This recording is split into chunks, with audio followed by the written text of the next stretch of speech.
Motorcade just forced to make urgent last-second route change. Here's what happened by Rory Grant for DailyVine.com. The March for Our Lives in support of gun control took place this past weekend all across the country in major cities. Over 800 took place. While the primary one was in Washington, D.C., there was one in Florida. In order to avoid protesters in Washington, D.C., the president opted to be in Florida, but that did not stop protesters from interfering with his day and work. President Trump spent Saturday afternoon golfing on the course away from thousands of marchers. On his way back to his Palm Beach, Florida Mar-a-Lago resort, the Secret Service had to take a detour and go down a different route after clashes between pro-Trump and pro-March for Our Lives protesters. Oh, isn't that nice?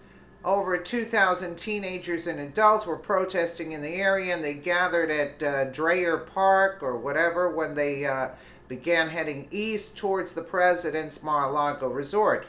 The Daily Mail reported the outlet reports that Trump's typical route from his golf club back to Mar-a-Lago goes directly past Dreher Park, which means if the president had stuck with his usual way home, he would have driven past the thousands of demonstrators in Palm Beach. Well, that would have been stupid. The White House has not said why the president avoided the area, because too much traffic. Why? Who usually uses Saturday mornings to make statements or outlandish remarks on issues that might be on his mind, has remained silent on the March for Our Lives events. White House Deputy Press Secretary Lindsay Walters released a statement Saturday afternoon saying that they applaud the many courageous young Americans exercising their First Amendment right today. Keeping our children safe is a top priority for the president, which is why he urged Congress to pass the Fix NICS and Stop School Violence Acts and re-sign them into law, she added. Trump boasted about the rule on Friday night online. Obama administration legalized bump stocks. Bad idea, and I promise today the Department of Justice will issue the rule banning bump stocks with a mandated comment period. We will ban all devices that turn legal weapons into illegal machine guns, he wrote in a tweet. And it was Senate Majority Whip John Cornyn, who is the number 2 Republican in the Senate, who proposed the bill that seeks to improve the reporting for the National Instant Criminal Background Check System, NICS, which is why it's referred to the Fix NICS bill. While the Stop School Violence Act was proposed by another Senate Republican Senator, Orrin Hatch, the name stands for Students, Teachers, and Officers Preventing School Violence. This legislation would offer money to various states to aid in detecting and reporting people who show signs of causing harm to others. In addition, it would direct appropriations towards training teachers, law enforcement officers, and students on how to deal with active shooter situations. Both of these bills were part of the fiscal year 2018 Omnibus Bill, otherwise known as the budget deal.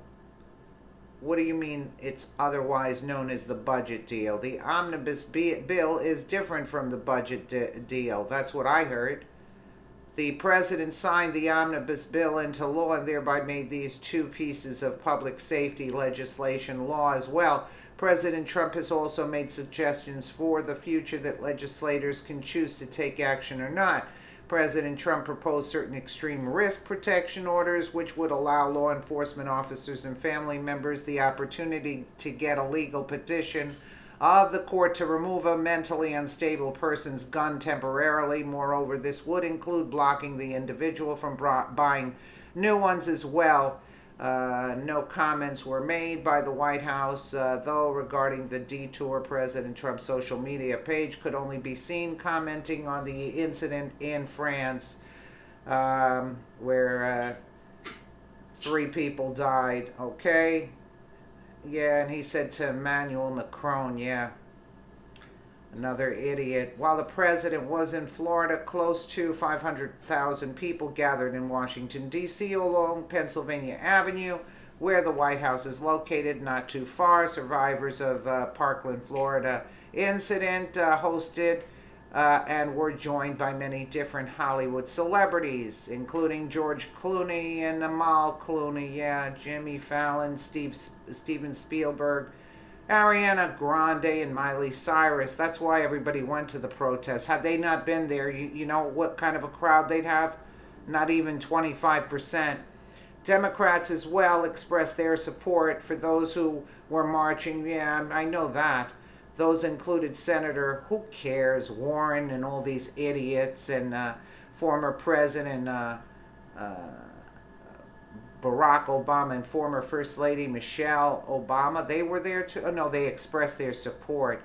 You think they'd go out in the cold? No. Since the Parkland, Florida shooting took place, there have been an increased number of discussions in regard to public safety, school safety, and gun control on Capitol Hill in Washington, D.C., as well as at state houses across the country. The bump stock ban and the fix NICS legislation are the first actions that the White House, Congress, and the Senate have taken. It is unknown whether or not further legislative action will be taken, and if so, what kind it would be, and the short and long-term implications it would have.